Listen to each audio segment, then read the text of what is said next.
Harshman is definitely the older dorm, so people kind of laugh. Honestly, community bathrooms, I will go for them anytime. You get to meet a lot of people in the community bathroom. It's a great bonding have some fun experience. in there.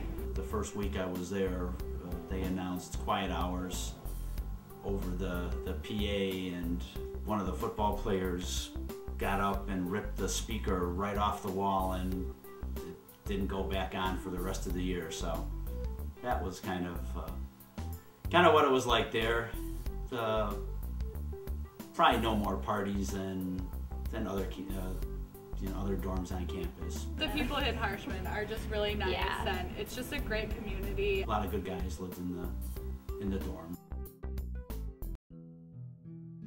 Harshman Quadrangle is one of 10 residence halls on campus at Bowling Green State University. Harshman houses currently about 1,300 students and has 4 distinct buildings: Anderson, Bromfield, Chapman, and Dunbar.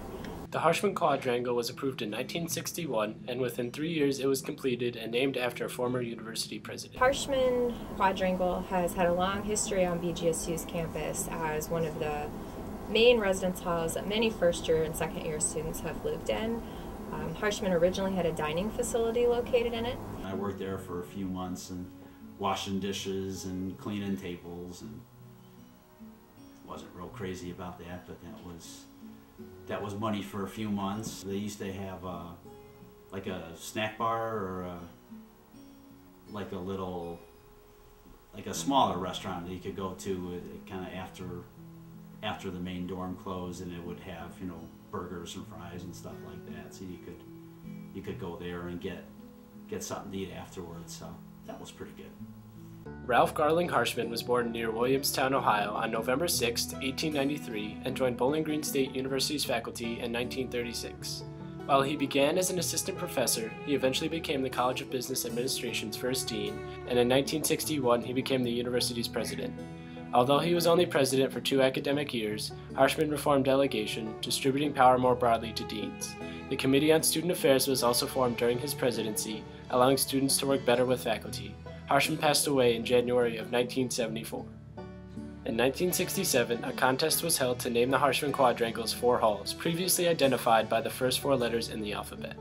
Born on September 28, 1876 in Camden, Ohio, Sherwood Anderson first became famous in 1919 with his book Winesburg, Ohio, a series of tales about a small town at the turn of the century. The book was inspired by the town of Clyde, Ohio, where he grew up. Anderson passed away on March 8, 1941. Louis Bromfield was born on December 27, 1896 in Mansfield, Ohio. Although an accomplished writer, after publishing The Farm in 1933, Bromfield began shifting his interest toward agriculture. 6 years later, he bought some Ohio farmland, establishing the Malabar Farm, now a state park. Bromfield passed away on March 18, 1956. Born on September 26, 1774 in Leominster, Massachusetts, John Appleseed Chapman earned his famous nickname from planting apple trees and selling seeds throughout Ohio, Pennsylvania, and Indiana. However, his apples were not used for eating, but to make products such as hard apple cider. Chapman passed away on March 18, 1845. Paul Lawrence Dunbar was born on June 27, 1872 in Dayton, Ohio. Despite being the only African American in his high school class, Dunbar rose to great heights in school. His first collection of poetry was published when he was only 20, but his second book made him the first nationally acclaimed African American poet. Dunbar passed away on February 9, 1906. However, Dunbar Hall closed down in 2012. Harshman is also the current home of the Honors Learning Community and the University Honors Program as a whole. The Honors Program moved here in February of 2006. We went from a program to a community, and when we kind of officially opened, there was a sense that we made a significant change, a significant step in the development of the Honors Program.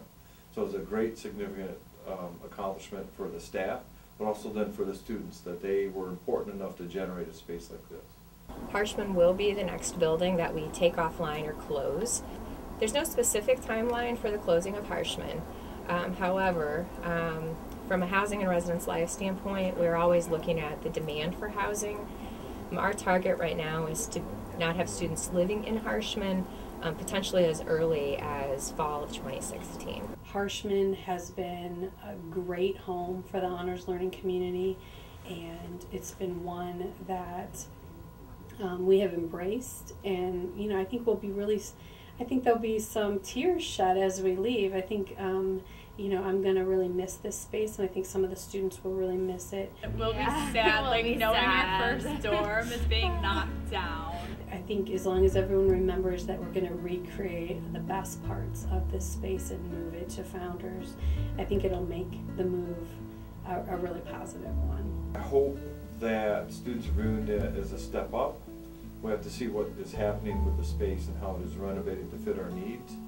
But we also hope the students see that as a temporary facility, that eventually we will have an honors residence hall, an honors dorm, and a facility where students can live and have classrooms and study space and art space and music space in one cohesive unit that signifies to the campus that honors is important, honor students are important, they're going to be valued. So Founders is an intermediate step to that, and I think students are going to see that as an intermediate step to being really central to an important part of the campus. Even though it's closing soon, Harshman's legacy will surely live on. You always feel a little sad when it's something that you're a part of. You hate to see it. You hate to see it go. I mean, when we were, my son looked at Bowling Green a couple years ago, so we were walking around campus. You can at least show him, you know, this is where I lived my junior year.